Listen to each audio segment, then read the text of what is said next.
आदरणीय माताओं एवं भक्तिमती बहनों, आज विश्व में बहुत प्रकार के धर्म फैले हुए हैं, किंतु यदि उन सभी धर्मों को समेट कर देखें तो तीन ही धर्मों को मानने वाले अधिक हैं: वैदिक, ईसाई और इस्लाम। इन तीनों धर्म की प्रारंभिक शिक्षा में ईश्वर का ज्ञान दिया जाता है।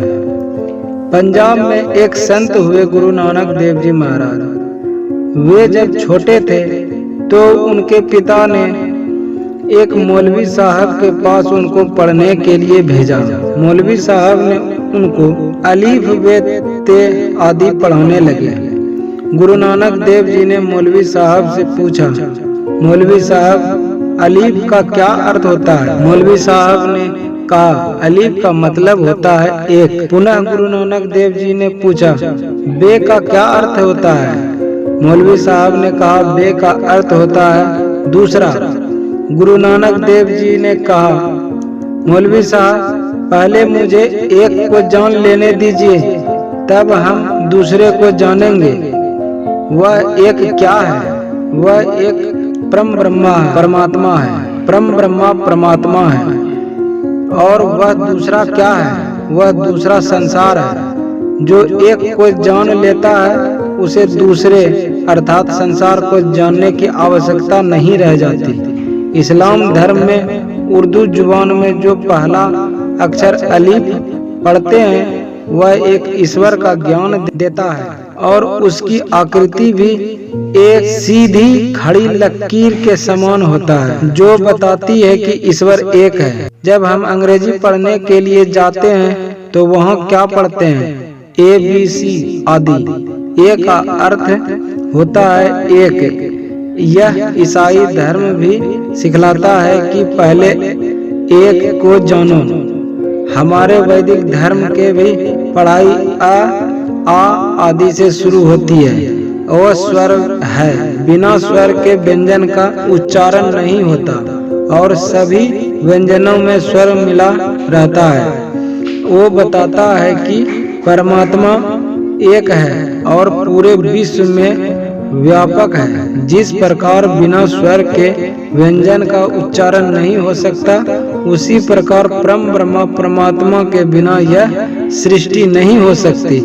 आप किसी भी संप्रदाय या धर्म के क्यों न हो, सब में यही सिखलाया जाता है कि उस ईश्वर को जानो। एक जगह मैं सत्संग में गया था, वहाँ एक वीडियो साहब मुझसे मिलने आए।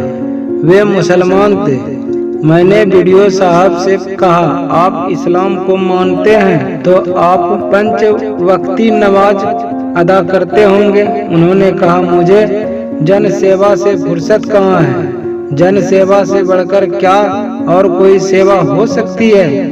मैंने उनसे पूछा, आप कुरान शरीफ पढ़ते हैं? उन्होंने कहा, हाँ, मेरे पास कुरान शरीफ है, फुर्सत के वक्त कभी कभी पढ़ लेता हूँ। मैंने उनसे पूछा, कुरान शरीफ में सबसे बड़ा किनको बतलाया गया है? वीडियो साहब ने कहा, सबसे बड़ा अल्लाह है। तब मैंने पूछा, जब सबसे बड़ा अल्लाह को बताया गया है तो अल्लाह की खिदमत सबसे बड़ी होगी या जन सेवा सबसे बड़ी होगी? उन्होंने कहा, अल्लाह की खिदमत सबसे बड़ी होगी।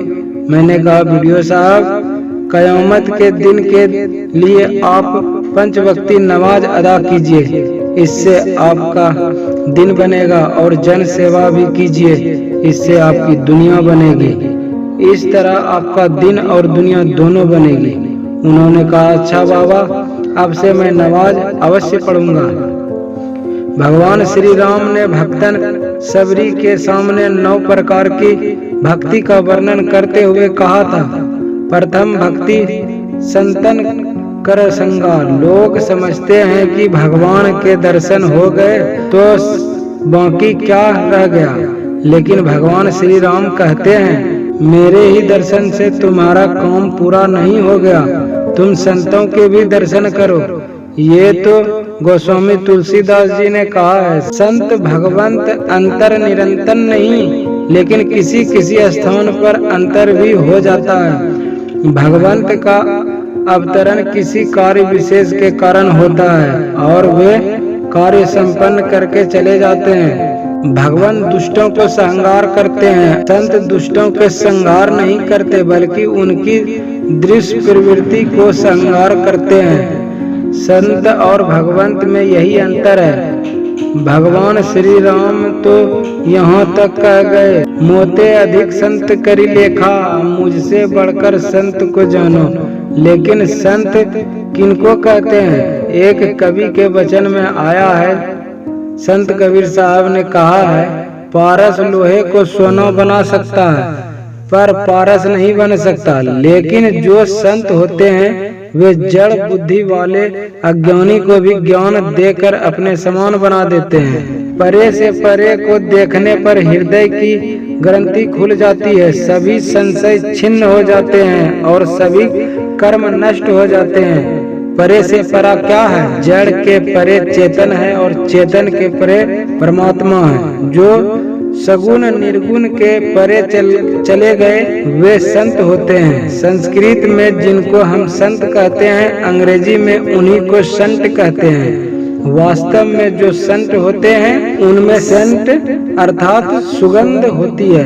वह सुगंध क्या है? वह सुगंध सदाचार की सुगंध है, अर्थात वह झूठ, चोरी, नशा, हिंसा, बेविचार और इन पांचों पापों से विरत रहने वाले होते हैं। एक ईश्वर पर अनुरक्त रहने वाले होते हैं तथा वे सत्संग और ध्यान करने वाले होते हैं, जिनको हम संस्कृत में संत और अंग्रेजी में संत कहते हैं। फारसी में उन्हीं को हम फकीर कहते हैं। संत कबीर साहब कपड़े बुनते थे और अपने स्वाभाविक कमाई में ही संतुष्ट रहते थे, दूसरे के आगे हाथ नहीं पसारते। लेकिन ऐसे फकीरों संत के पहचान बहुत कठिन है, बल्कि जिस समय ऐसे संत फकीर लोग हुए हैं, बहुत कम लोग ने उनकी पहचान की है। अधिकतर लोगों ने तो उनका निरादर और विरोध ही किया है। जिस समय प्रभु ईसा मसीह हुए थे, उनके लोगों के साथ उनके शिष्य भी उनके विरोधी हो गए थे और अंतिम परिणाम क्या हुआ? उनको क्रॉस पर लटका दिया गया। आज इसी ईसा मसीह के नाम पर ईसाई धर्म फैला हुआ है। जब उसे फांसी के तख्ते पर लटका दिया तब पहचाना नहीं, और जब वे अंतिम सांस ले चुके थे तब उनके नाम के ढोल पीटते हैं। मैंने हदीस में पढ़ा है कि जिस समय हजरत मोहम्मद साहब इस्लाम धर्म का प्रचार कर रहे थे तो उनके दो चाचा उनके विरोधी हो गए थे। दोनों चाचा साहब ने इस्लाम धर्म को स्वीकार नहीं किया। एक ने कहा वे जो करते हैं करने दो, लेकिन हम तो उनके धर्म को स्वीकार नहीं करेंगे। पर दूसरे चाचा ने इतने कट्टर विरोध ही किए कि उन्होंने हजरत मोहम्मद साहब को दाने दाने के लिए मुहताज कर दिए। संत पलटू साहब को जलती आग में झोंक दिया गया। संत तबरेज की खाल खींच ली गई। मशहूर हल्लाज को सूली पर चढ़ा दिया गया। मीराबाई और सुकरात को जहर पिलाया गया। हमारे गुरु महाराज को कुछ सत्संगी भाई सत्संग प्रचार के लिए एक जगह ले गए थे। आम के बगीचे में फूस की बड़ी अच्छी झोपड़ी थी। सत्संगी लोग ने उसी में बड़े आदर के साथ उन्हें रखा। रात को जब सब लोग सो गए तो विरोधियों ने उस घर में ही आग लगा दी, लेकिन गुरु महाराज बाल बाल बच गए। किसी ने पहचाना संत को, इसलिए तुलसी साहब को कहना पड़ा, जो कोई कहे साधु क्यों चिन्ना, तुलसी हाथ कान पर दिन्ना।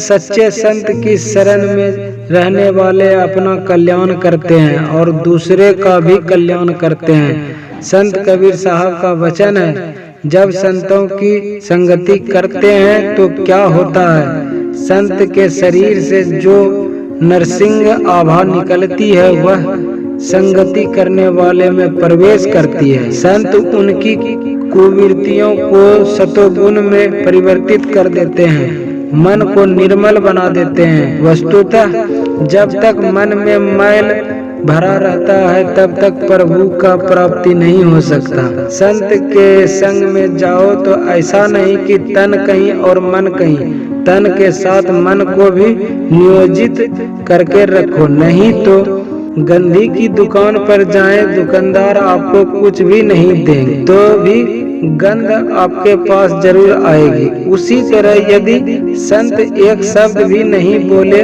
तो भी उनकी ओर अपना मन लगाकर रखो, उनकी आभा तुम में प्रवेश करेगी और तुम पवित्र हो जाओगे। हम लोग अपने गुरु महाराज के पास जाएं और प्रणाम करें, तब यदि वे आंखें बंद कर ले तो हम क्या समझेंगे?